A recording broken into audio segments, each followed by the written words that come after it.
अस्सलामु अलैकुम व रहमतुल्लाहि व बरकातुहू नहमदुहु व नसल्ली अला रसूलिल करीम अम्मा बाद। আজি আমার সম্মুখত মাত্র 4 দিন বা 5 দিন আছে ঈদ উল ফিতর আমার সম্মুখত আছে। এই যে 5 দিন আছে, 5টা রাতি সবচেয়ে জীবনের সবচেয়ে কিমতি। আমি সবে মিলি বেশি থেকে বেশি আল্লাহ আল্লাহ করিব লাগে, সবে কদরের কারণে দোয়া করিব লাগে, সবে কদরের কারণে মেহনত করিব লাগে। তাৰপিছত আমাৰ সম্মুখত আহিব ঈদ উল ফিতৰ। এইবাৰ লকডাউন হওয়াৰ কাৰণে আমি মসজিদত যাব নোৱাৰোঁ, ঈদগাহ যাব নোৱাৰোঁ, সৰকাৰে না কৰে দিছে। আমি এইটো পালন কৰিব লাগে। আপোনালোকে জানে যিমান দিনৰ পৰা লকডাউন হৈছে আমি কোনো মসজিদত নমাজত যোৱা নাই, মসজিদ বন্ধ আছে, ঈদগাহ বন্ধ আছে।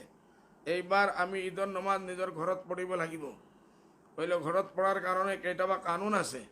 আমি সব জায়গাত ঈদৰ নমাজ পঢ়িব নালাগে। য'ত আগত ঈদৰ নমাজ হৈছে ঈদগাহ এই এৰিয়াত আমি পঢ়িব পাৰিম। জামা মসজিদ য'ত আছে এই এৰিয়াত মসজিদত নগৈ নিজৰ ঘৰত আমি পঢ়িব পাৰিম। এই নমাজত 4 জন থেকে কমও হ'ব নালাগে। বালিক মানুহ আপনার পিছত থাকিব লাগে।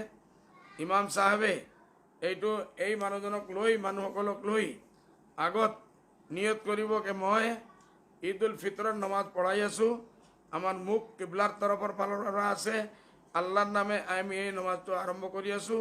আৰ এই ঈদ উল ফিতৰৰ নমাজত 2 ৰাকাতত 6টা এক্সট্ৰা তকবীৰ আমি কম। এই নিয়ত কৰি আল্লাহু আকবাৰ কৰি হাত বান্ধি ল'ব। বান্ধি আমি সবে মিলি সনা পঢ়িম। তাৰপিছত একবাৰ আল্লাহু আকবাৰ কৰি হাতটো এৰি দিব লাগিব, দ্বিতীয়বাৰ আল্লাহু আকবাৰ কৰি হাতটো এৰি দিব লাগিব, তৃতীয়বাৰ আল্লাহু আকবাৰ কৰি আমি হাতটো বান্ধি ল'ম। বান্ধাৰ পিছত ইমাম সাহেবে সূৰা ফাতিহা পঢ়িব আৰ তাৰ লগত যিকোনো এটা সূৰাত পঢ়িব। পঢ়াৰ পিছত ইমাম সাহেবে ৰুকুত যাব আল্লাহু আকবাৰ কৰি। এই টাইমত হাত উঠাব নালাগে। আৰ ইমাম সাহেবে ৰুকু কৰিব, 2বাৰ সজ্জা কৰিব, সজ্জাৰ পিছত আকৌ উঠিব। উঠাৰ পিছত ইমাম সাহেবে ডাইৰেক্ট সূৰা ফাতিহা পঢ়িব, তাৰ লগৰ কোনো এটা সূরাত মিলাব ইনশাআল্লাহ।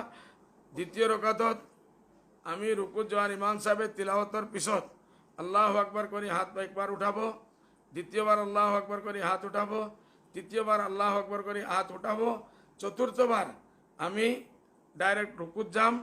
রুকুত নমাজ পড়ি আমার সজ্জা করি, নমাজ শেষ হয়ে যাব, আমি সালাম ফিরা দিম। এইটো আপনার ঈদ উল ফিতরের নমাজটো হয়ে গেল আলহামদুলিল্লাহ।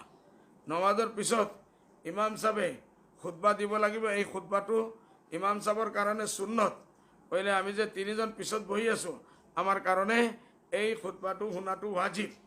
এইটো খুতবাত যদি ইমাম সাহেবে নোৱাৰে বেশি কোনো ডাঙর তে খালি সূরা ফাতিহা বা কুল হুয়াল্লাহ যদি পড়ি দে তার প্রথম খুতবা হয়ে যাব।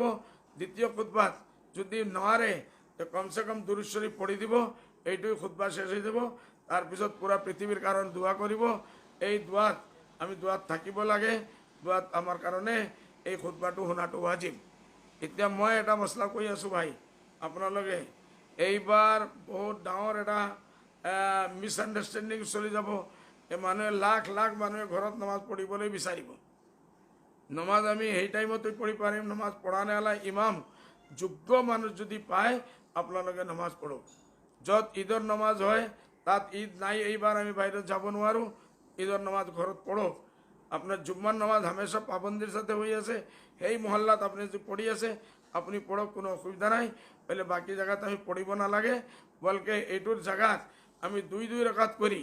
এই টাইমেই নফল 2 রাকাত 4 রাকাত নমাজ পড়ি আল্লাহর শুক্রিয়া আদা করে দিলে এইটুই ঈদ উল ফিতরের জায়গাত কাম করিব ইনশাআল্লাহ।